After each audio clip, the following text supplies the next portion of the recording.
vocês para mais essa pré-aula, né, do nosso programa EBD em Estudo.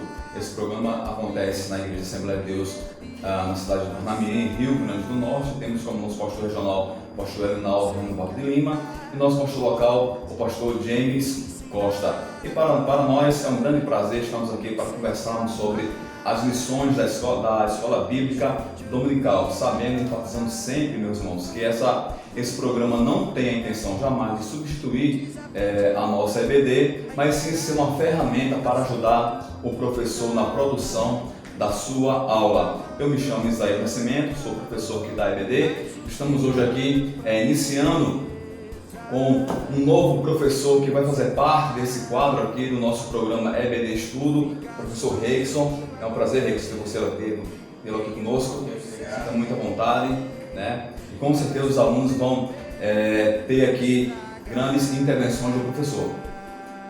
Pedimos sempre que você faça a sua inscrição nesse canal também, que você possa compartilhar esse vídeo, que você possa orar por esse programa e interagir conosco, porque a sua presença, como falamos sempre, é imprescindível para que esse programa realmente possa chegar ao lugar que ele realmente precisa chegar, que é os corações das pessoas. E você, meu querido professor, que você possa ficar bem atento a esse programa e que ele possa servir realmente, né, Reis, como uma ferramenta para te ajudar, para nos ajudar na nossa escola bíblica dominical. Estamos chegando aí, Rickson, para o final da nossa lição, né? Que fala sobre esse personagem tão peculiar que era Jó. Só lembrando, meus irmãos, nossa lição, título geral, fala da fragilidade humana e a soberania divina, o sofrimento e a restauração de Jó. Com certeza você já ouviu falar, você já leu sobre Jó. Se você não fez isso ainda, que você possa fazer, possa pegar esse livro tão lindo, tão glorioso e possa lê-lo e refletir sobre tudo o que aconteceu na história do patriarca Jó. Nosso título da nossa 12ª lição diz assim: quando Deus se revela ao homem. Quando Deus se revela ao homem. O texto áureo vai dizer assim, está lá em Jó 40, versículo 6. Jó, capítulo 40, versículo 6. Diz assim: então o Senhor respondeu a Jó. Grife bem essa expressão, tá? Respondeu a Jó, desde a tempestade. Na verdade prática, meus irmãos, vão dizer assim: mesmo transcendente e distinto de sua criação, Deus se revela ao homem mortal. É a nossa verdade prática. Amém? Irmãos, vamos entrar agora na nossa introdução da nossa lição, tá? Diz assim: nessa lição vamos estudar como Deus se revelou a Jó e dialogou com o patriarca, capítulo 38 e capítulo 41. Esse episódio marca o ápice do livro de Jó, pois marca a quebra do silêncio divino. Mais abaixo vai dizer assim: as respostas de Deus não são precisas segundo a objetividade que os homens esperam. Jó, portanto, é desafiado a comparar sua habilidade e sabedoria com as divinas e a responder quem de fato age com justiça no mundo. Essa é a nossa introdução, meus irmãos, tá? O capítulo 38 e o 41 também é a nossa leitura em classe. Então vale a pena, irmãos, você ler não só os versículos que está aqui na nossa lição, mas sim ler os 2 capítulos em sua íntegra, para que você tenha conhecimento de todo o contexto que vai trazer esses 2 capítulos. E até mesmo, Rickson, voltar um pouco e entender o que aconteceu no capítulo 36, né? Porque o 37 e o 38 é uma grande continuidade de toda a história que os outros capítulos também trazem. Então é interessante que os irmãos façam um pouco uma leitura dos outros capítulos anteriores para entender todo esse contexto. Então a introdução nos diz que Deus ele vai se revelar agora de maneira direta a Jó. Aquilo que o patriarca necessitava e almejava demais, ele agora vai ter isso. Né? Ele não vai ter mais respostas dos seus amigos, né? Que, como vimos até a lição passada, né? Tinha muitas argumentações, não só algumas, mas muitas argumentações, mas agora aquilo que Jó almejava, aquilo que ele queria que acontecesse, acaba acontecendo. Deus se revela a Jó, só que tem um porém, a intervenção divina não é bem aquilo, Rickson, que Jó esperava. Exatamente. Então, continuando, esse primeiro tópico da lição vai falar justamente sobre isso, né? A revelação de um Deus pessoal. E o primeiro item aqui do tópico vai falar com o Deus que tem uma voz. Que na verdade, em todo o livro, nos 2 primeiros capítulos, no capítulo 1 e no capítulo 2, Deus ele já falou. Mas na verdade é um diálogo, o qual Jó, seus amigos, sua esposa, a esposa de Jó, não tiveram acesso. Porque é aquele diálogo entre lá o acusador, o diabo, né, e Deus. Então, a partir do capítulo 38, Deus, pessoalmente, de forma diferente, ele vai se revelar. E diz aqui na lição: o Altíssimo havia falado nos 2 primeiros capítulos, mas essa fala era totalmente desconhecida por Jó e seus amigos ao longo do livro.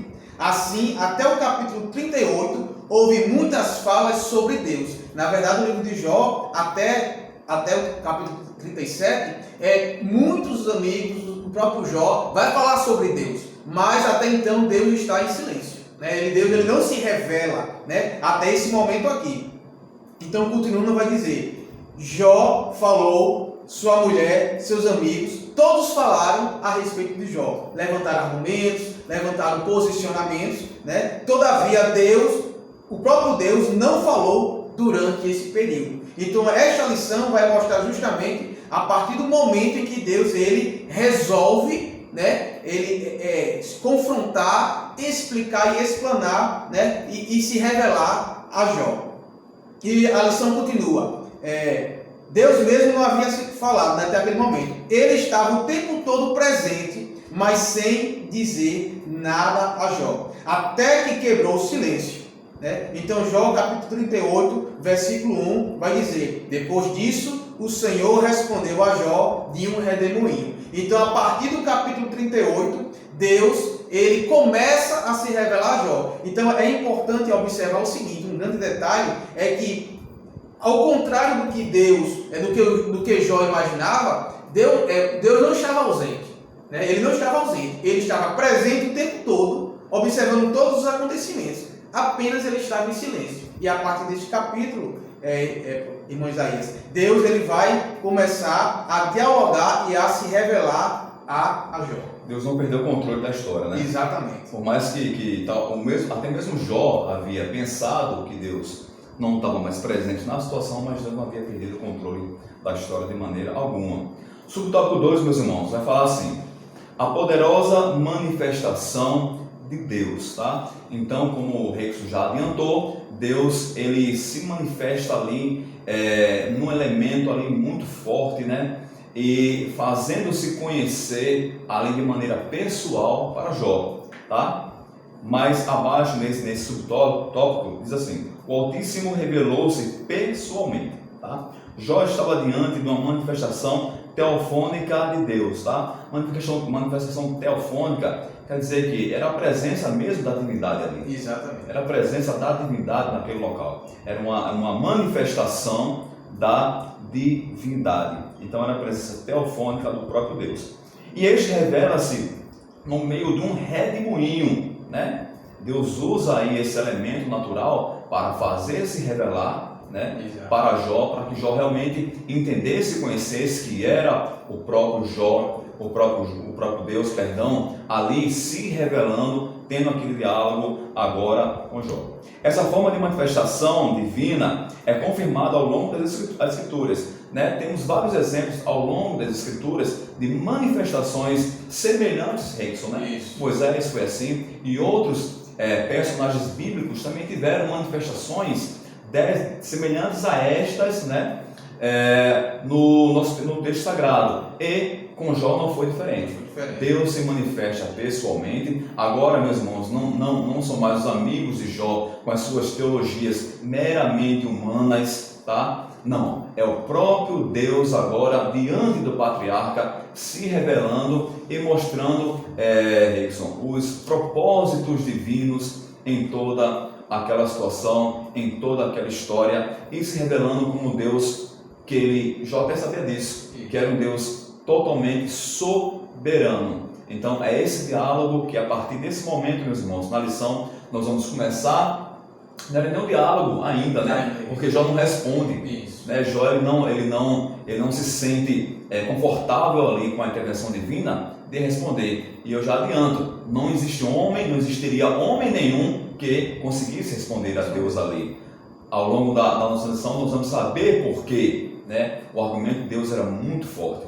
Então Jó, ele fica quieto e só ouve aquilo que Deus tem para falar, não é isso? Exatamente.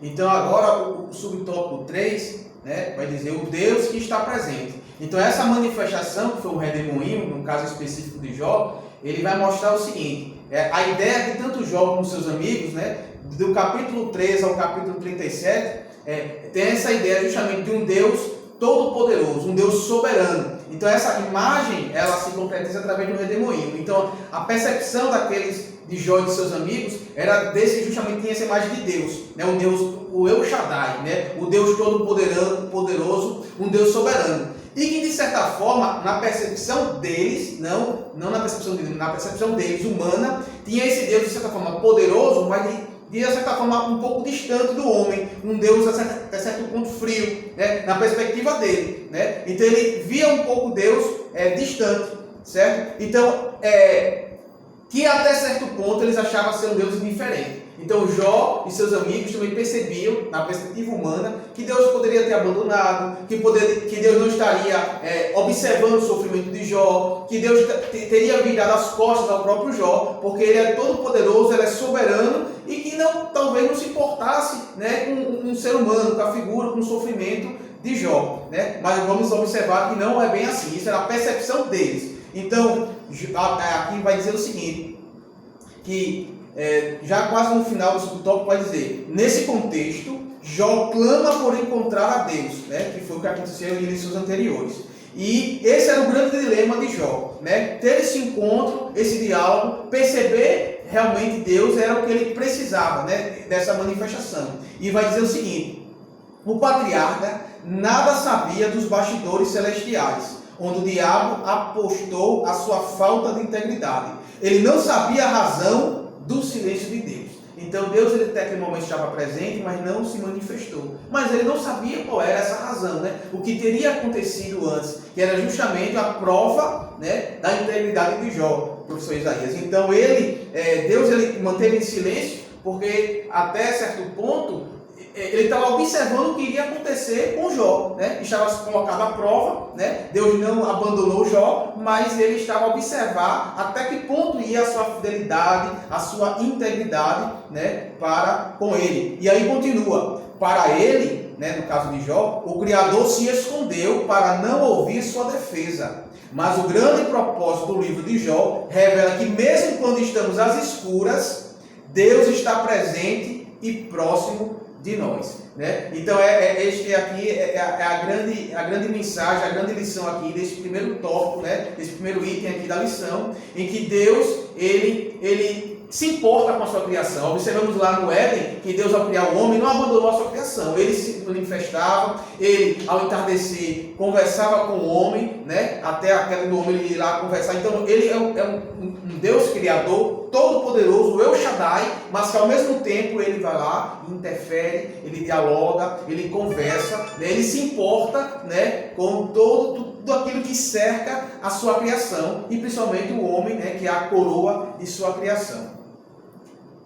Vale ressaltar aqui, Edson, duas situações. Primeiro, meu amado professor, meu amado irmão, você vai encontrar a intervenção divina justamente nesses capítulos 38, 41, você vai ver a forma com que Deus colocou tudo o que ele queria falar para Jó, né? Foi uma forma, até pessoas estudiosos usam a expressão humilhante. Isso. Então, foi até humilhante de Deus para com Jó. Por quê? Porque Deus realmente mostra toda a sua soberania e mostra todo o quanto o homem ele é efêmero diante do próprio Deus. Então, a intervenção de Deus era para mostrar esse grande distanciamento entre a justiça divina, né, e a justiça meramente humana, que era a justiça de Jó. Vale ressaltar também que ninguém, irmãos, pode chegar ao ponto de julgar o patriarca por isso. Isso. Né?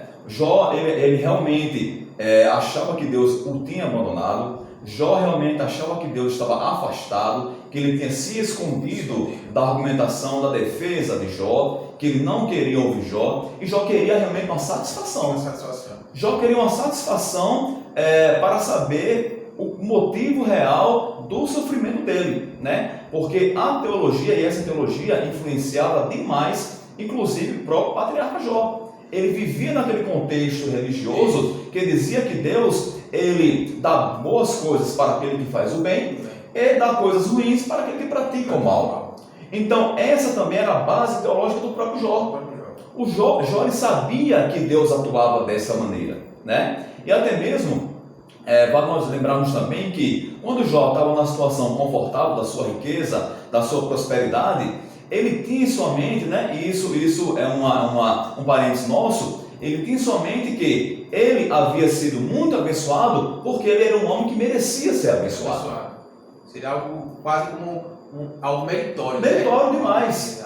Meritório demais. Jó tinha a plena convicção, né? A gente percebe isso no contexto, e também o contexto religioso nos faz chegar a essa conclusão, que ele era um homem que merecia estar num conforto, porque ele fazia o bem. Então, se ele fazia o bem, ele merecia ter tudo de bom de Deus, né? E Deus, quando o coloca nessa situação, quer mostrar realmente que a coisa não funciona tão somente dessa maneira. Tão somente dessa maneira. Mas funciona de maneira primordial, de acordo com a soberania divina. Eu queria destacar aqui no capítulo 38, versículo 2, Deus fala assim para Jó: quem é este que escurece o conselho com palavras sem conhecimento? O que Deus quer dizer aqui de Jó, Rickson? Ele diz, Jó, né, trocando aqui, como diz o tá popular, trocando em miúdos, Jó, você não sabe de nada. Por mais que você seja, humanamente falando, um homem quase que perfeito, né? O próprio Deus aí, ele faz referência a Jó, diz que Jó é reto, é justo, que se desvia do mal. Porém, na relação de Deus para com o homem, Deus diz que Jó, ele não sabia de exatamente nada. Assim como nós também, Rickson, em relação a Deus, né? Nós também não sabemos exatamente nada. Nós sabemos aquilo que a sua palavra nos revela, né? Mas a totalidade, a plenitude de Deus, jamais nessa terra nós teremos conhecimento. Nós teremos conhecimento, jamais. E Jó, ele também não havia nele a sabedoria suficiente para que ele atingisse a plenitude divina, para que ele conhecesse realmente quem era Deus. E Deus diz para ele aqui nesse versículo 2 do capítulo 38, você não sabe de nada. E Deus aí, nos 2 capítulos, fala para Jó de sua soberania e aonde estava Jó quando tudo isso aconteceu, quando Deus criou todas as coisas. Então, irmãos, avançando aqui na nossa lição, eu creio que está bem entendido esse primeiro tópico, os primeiros tópicos da nossa lição, tá? Nós podemos avançar. Saiba, meus irmãos, vale repetir que Jó, ele queria ter uma satisfação de Deus. E essa satisfação, entre aspas, não foi da maneira que ele queria, que ele esperava. Tanto que ele permanece calado, Deus fala e ele fica ali calado, né? Ele vê realmente que a coisa não estava muito bem, né, de acordo com o que ele imaginava. Mas, meus irmãos, vamos lá. A revelação de um Deus sábio. A revelação de um Deus sábio. Na mecânica celeste. Avança um pouquinho, irmãos. Lá embaixo, depois do primeiro parágrafo, vai dizer assim: o Criador desafia Jó a contemplar tudo isso e ver como o seu funcionamento harmônico atende a um propósito superior. De fato, o salmista disse que os céus manifestam a glória de Deus e o firmamento anuncia a obra de suas mãos. o que Deus quis mostrar aqui para Jó? A revelação da sua criação. Onde estava Jó quando tudo foi criado? Quando as estrelas, quando o firmamento, quando tudo aquilo que Deus fez pelo seu poder, onde estava Jó nesse momento? Jó nem existia.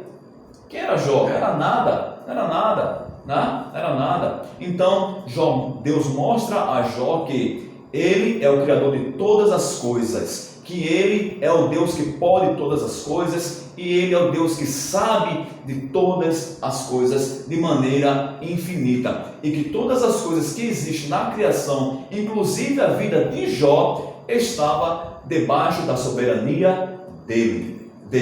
E Jó não podia se apresentar diante de Deus reivindicando algo como, fazendo um paralelo aí, Rickson, como muitas das vezes, muitas religiões ditas pseudos evangélicas também afirmam que você pode colocar Deus contra a parede, que você reivindique, que se você fizer isso, Deus vai obrigatoriamente dar aquilo, que você merece ser recompensado, que você merece ter coisas boas para Deus porque você é uma pessoa boa. Isto é um pensamento equivocado diante da soberania de Deus. E a história de Jó nos traz essa lição, que Deus age na vida do homem de maneira primordial, meu irmão, com a sua soberania, pela sua soberania. Então, se Deus quiser fazer em nossas vidas, Ele faz, mas se Ele também não quiser fazer, Ele também não faz, não importando a maneira de vida o estilo de vida que eu esteja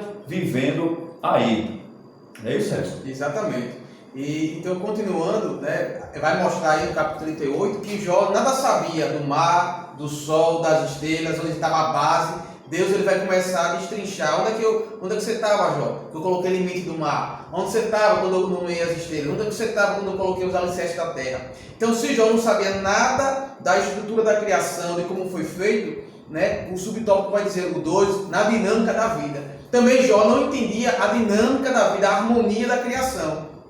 E este subtópico vai falar exclusivamente aqui, de forma prioritária, sobre a providência divina. Vai dizer o seguinte: se Jó nada sabia sobre a ordem da criação, que é isso que nosso professor Isaías acabou de falar, muito menos sabia sobre a providência divina para manter essa criação. Então, algo importante aqui a destacar é o seguinte, que além de Deus ter esse poder de criar, do invisível fez o visível, de tudo ter sido criado, há uma ordem. Né? Há uma ordem, há uma harmonia, há leis, o qual o próprio Deus ele regulamenta todas as coisas. Nada está por acaso, né? Então até é mais fácil crer num Deus, até mesmo crer num ser divino superior que criou e organizou, do que crer que tudo isso que está organizado foi a origem de um acaso, né? Então vem revelar que Deus é um Deus que provê. E aí eu lembro em Lucas capítulo 12, do versículo 24 ao 28, quando Jesus ele vai falar à multidão ali a respeito da provisão de Deus. Quando ele vai falar que as aves, né, elas não plantam, elas não colhem, não guardam em celeiro, mas Deus as alimenta. Aí ele vai falar também no versículo 28, que os lírios do campo, né, eles não fiam, não tecem, mas se vestem. E Deus dá a vestimenta. Então mostra que Deus dá a vestimenta e Deus a alimenta. Mostra o seguinte, que Deus ele dá a provisão. E por isso aqui no livro de Jó, não iremos ler, mas vai citar alguns animais que mostra como Deus cuida dos detalhes. Ele vai citar que a cabra montese, o boi selvagem, o jumento, o avestruz, o cavalo, a águia e o falcão. E ele vai, ao longo do capítulo, depois lendo, vocês poderão observar que ele vai mostrar os detalhes desses animais e como é que Deus cuida de cada um deles. Como é que Deus cuida quando um animal está gritando com fome, Deus dá a provisão. Quando a leoa procura uma presa, Deus coloca a presa na frente da leoa para alimentar seus animais.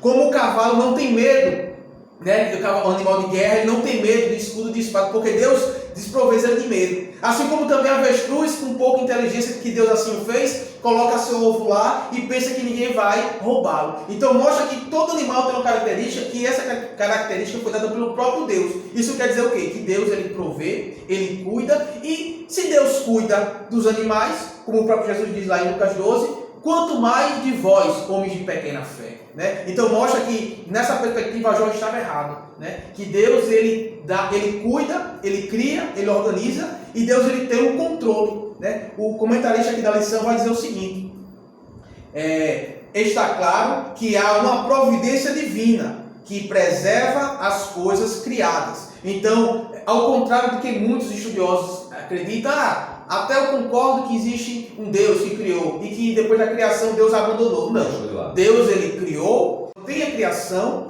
criou regras para a criação e está cuidando da criação, inclusive e principalmente do homem. E no caso aqui especificamente do personagem Jó, né? Então Deus em nenhum momento abandonou Jó, ele estava ali, criando, cuidando, e nesses capítulos ele vai mostrar como ele, Deus, cuidava da criação e que ele continua também cuidando de Deus. E para concluir esse subtópico vai dizer, se Jó não sabia como explicar como eles viviam e se comportavam, falando aqui desses animais que eu acabei de citar, o que levava a pensar que poderia discutir com Deus de igual para igual. Então, se Jó não tem entendimento desses detalhes, desses animais, então como é que ele vai discutir com Deus, que é de forma sobremaneira, né? Impossível. Infinitamente maior do que Jó. Impossível a qualquer ser humano, né? Exatamente. Lutar com Deus a esse ponto, não. Olha só, meus irmãos, o subtópico 3, já para finalizar esse tópico 2, diz assim, na necessidade de se conhecer melhor a Deus. Realmente se fazer necessário, Reison, Jó tem um conhecimento mais amplo de Deus. Obviamente que Jó, ele tinha uma intimidade com o Criador, né? Isso. A gente vai ver Jó, lá no início da sua história, reservando momentos de intimidade com Deus, né? Levantando-se de madrugada para orar, para oferecer sacrifício. Ele tinha essa intimidade com Deus, né? A gente até chega a analisar que existia uma comunhão muito íntegra, muito forte entre Deus e Jó, né? E a gente sabe disso porque o próprio Deus testemunha de Jó. Jó, como já falamos aqui, tem momentos de intimidade com o Criador, mas fazia necessário que Jó tivesse realmente um conhecimento mais amplo. E todo esse sofrimento estava levando Jó ainda a ter esse conhecimento. E essa revelação de Deus foi realmente o ápice aí para que Jó entendesse um pouco melhor como Deus agia em sua vida. Era preciso realmente baixar um pouquinho a bola de Jó. Estava um pouquinho levantada, né? Estava um pouquinho quicando demais. Então era necessário realmente que a bola de Jó fosse um pouquinho menor, tá? Para que ele visse que a justiça humana, Deus não opera, meus irmãos, de acordo com a justiça humana.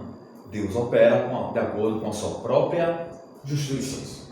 E isso é fato, Então, Jó necessitava de ter realmente uma revelação mais ampla de Deus. Olha só, aos olhos de Deus, ele permanecia um homem justo, tá? Toda aquela crítica que Deus faz a Jó, ele não desqualifica o patriarca, de maneira nenhuma. Jó, para Deus, ainda era um homem justo, um homem íntegro, só que lhe faltava um pouco de humildade ali para Jó. Faltava um pouco. É por isso que Deus intervém daquela maneira, né? Deus sabe tratar, isso é uma lição para todos nós, Reison. Deus sabe tratar as pessoas de maneira individual.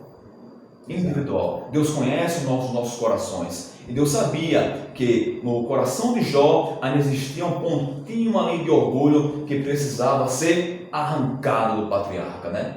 Arrancado. Tanto porque ele era alguém diferenciado naquela sociedade ali. Jó era diferenciado. Mas era necessário que Deus tratasse esse aspecto aí da vida de Jó. Lá no final fala assim, cada contorno da criação, cada formação de uma vida e cada ato de preservação da criação é Deus dando-se a conhecer ao ser humano. Reconheçamos o agir do Criador no universo e também em nossas vidas. Fazendo aqui uma síntese desse tópico, Deus, ele é soberano sobre toda a criação e foi isso que ele quis mostrar a Jó na sua intervenção com as suas palavras. Nada foge do controle divino. A criação é realmente uma das grandes revelações de Deus para o homem, é a sua própria criação. E agora caminhando, dando continuidade, já caminhando para o final da lição, no tópico 3, vai ter como título a revelação de um Deus poderoso e justo. E no primeiro subtópico, ele vai falar aqui a respeito de duas criaturas que não era apenas conhecida na Bíblia. Na verdade, essas criaturas, o Behemoth e o Leviatã, eles eram conhecidos na cultura cananeia, a própria cultura judaica ortodoxa depois vai falar. E na Bíblia ele aparece no livro de Jó, aparece em Salmos, aparece também em Isaías, né? Então tem algumas citações desses animais. E aqui o tópico vai dizer, nos capítulos 40 e 41, Deus faz referência a duas grandes criaturas. Ele chama a atenção de Jó para a natureza indomável desses animais. Então o fato é que havia dois animais, duas criaturas, e aí a Bíblia não vai revelar, não vai falar, ele vai explicar características desses animais, mas a Bíblia não entra em detalhes em relação à existência real deles. Então tem a corrente que acredita que é uma existência real, outros acreditam que eram animais que foram extintos, e outros acreditam que é apenas uma referência simbólica. Mas independente se o Leviatã, o Behemoth existiram ou não, se foram animais extintos ou não, o fato é que era conhecido naquela cultura. E o próprio Deus, levando em consideração que esses animais eram conhecidos pelo próprio Jó e pela cultura, vai fazer referência a eles e vai, através dessas referências aí, trazer um ensinamento. Então Deus vai mostrar que esses animais, o Behemoth na cultura judaica ortodoxa, ele é o grande animal da terra. Né? A grande força, representa a força na terra. E o Leviatã seria o grande monstro marinho, a grande força.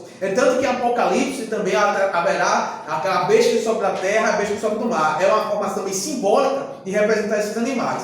Mas o fato é o seguinte, quando lemos os capítulos, que você depois pode ler, vai observar que são animais fortes, indomáveis, animais que todos tinham medo e que ao homem não cabia controlar, né? Domesticar. E o que quer dizer? Que apesar de tudo isso, Deus vai dizer, eles estão sob meu controle, né? São animais que para os homens não têm controle, colocam medo, né? Toda a característica deles aí são animais violentos, né? Que até de certa forma representam, o próprio autor ele vai falar aqui, o comentarista, que um representa a força do animal mesmo, a força bruta, e o outro de forças sobrenaturais, né? O mundo espiritual, no caso do Leviatã. E que Deus tem o controle tanto do mundo físico como do mundo espiritual, né? Por mais que tenha força, por mais que pareça estar fora do controle, mas nada está. É apenas aparência, né? Então essa é a grande lição aqui, quando Deus cita esses animais, essas criaturas.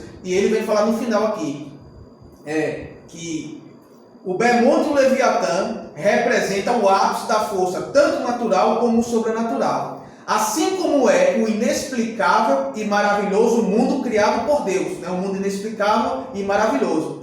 Mesmo poderoso, o Behemoth e o Leviatã estavam debaixo da mão de Deus. Então aqui é a grande lição para Jó. Jó está vendo esses dois monstros, essas duas criaturas, como elas são, mas elas, comparado a mim, não são nada, né? Então, mostrando que eu sou soberano e tenho o controle da sua vida, Jó, né? Então ele vai ser uma grande lição, né, aqui para Jó, professor. Então Deus, Rickson, Deus sendo muito claro para Jó. Exato. E usando elementos que ele conhecia mesmo da natureza, Exato. que ele tinha esse conhecimento, né? Na representação aqui do mundo físico e do mundo espiritual com os dois animais. E dando continuidade, meus irmãos, aqui no subtópico 2, fala assim, justiça e graça, tá? Então, se Jó, ele não podia controlar esses dois animais, Exato. né? Não tinha conhecimento realmente do que eram esses dois animais, do que representava, o que Jó ia fazer com esse mundo complexo, né? Que o próprio Deus criou, né? Está totalmente fora aí das possibilidades humanas, tá? De nós tentarmos compreender na totalidade aquilo que Deus faz, tá? E Deus mostra que, como Jó havia até pensado que o Criador teria sido injusto com ele, né? Agora, por que Jó, vale a gente pontuar bem aqui, por que Jó pensa que o Criador estava sendo injusto para com ele? Já falamos aqui, Rex, do contexto religioso que Jó vivia, tá? Esse contexto religioso que Jó vivia é representado e é mostrado muito bem com os discursos dos seus amigos, né? Os amigos de Jó trazem esse contexto religioso, tá? Do homem ter mérito na bênção, do homem realmente ser abençoado, se faz o bem, e ser amaldiçoado, se faz o mal. Jó também vivia neste contexto religioso, Jó também tinha esse entendimento da divindade nessa situação. Então, se essa teologia ela tinha um pouco de verdade, era injusto Jó passar por tribulações, porque para ele só praticava aquilo que era bom e aquilo que era justo. Mas Deus mostra que não é, irmãos, mérito humano, nunca foi. Não foi com Abraão, não foi com Moisés, não foi com José, não foi com Jacó, não foi com Daniel e também não foi com Jó. Mérito humano algum. Nunca é pelo mérito humano, mas sim pela graça de Deus atuante na vida do homem. Obviamente, isso é muito compreensível, meus irmãos. Eu volto a frisar, ninguém pode aqui julgar Jó em momento algum. Em momento algum. Por quê? Porque o conhecimento que eles tinham de Deus, Rickson, era aquele. Era aquele, exatamente. Nós também, se nós vivêssemos naquele contexto lá, nós também iríamos pensar da mesma maneira. Não ia fugir muito disso, né? Não ia fugir muito daquilo que eles sabiam de Deus, tá? Então ninguém pode julgar o patriarca por isso, porque ele tinha realmente isso como certo em sua mente. É por isso que Deus entra na história de Jó, né? Com muita misericórdia, por mais que foi sofrimento, tá? Mas Deus entra na história de Jó para mostrar realmente que existe algo mais do que a mera tradição religiosa mostrava para o patriarca. Olha só, meus irmãos, diz assim, no final aqui desse subtópico: só a graça de Deus poderia justificá-lo. Ele dependeria somente da graça divina. Todos nós só dependemos somente da graça divina para sermos justificados para com Deus. Nunca, irmãos, nunca, meu querido amigo, nunca pense que merecemos algo de Deus porque somos pessoas justas ou porque somos pessoas boas. Não, tudo que nós recebemos de Deus é pela graça, é pela bondade de Deus, é pela graça divina, é porque Deus, ele se achou, tá? Ele se achou para nos beneficiar. Ele quis fazer de acordo com a sua bondade. Nunca é pelo mérito humano, nunca vai ser. Então fuja dessas religiões que pregam o mérito humano. Fuja dessas igrejas que pregam que o homem merece alguma coisa de Deus, tá? Eu sempre falo que a única coisa que o homem merece de Deus é ser lançado no inferno. A única coisa que eu mereço como ser humano de Deus é ser lançado no inferno. Então tudo de bom que Deus nos concede é pela sua maravilhosíssima graça. E chegamos agora na conclusão, não é isso? Conclusão, exatamente. Então, concluindo, né, esse estudo e essa intervenção de Deus na vida de Jó, acontece, então, aquela lição vai mostrar que acontece realmente o que Jó desejava. Era justamente que Deus se revelasse, né?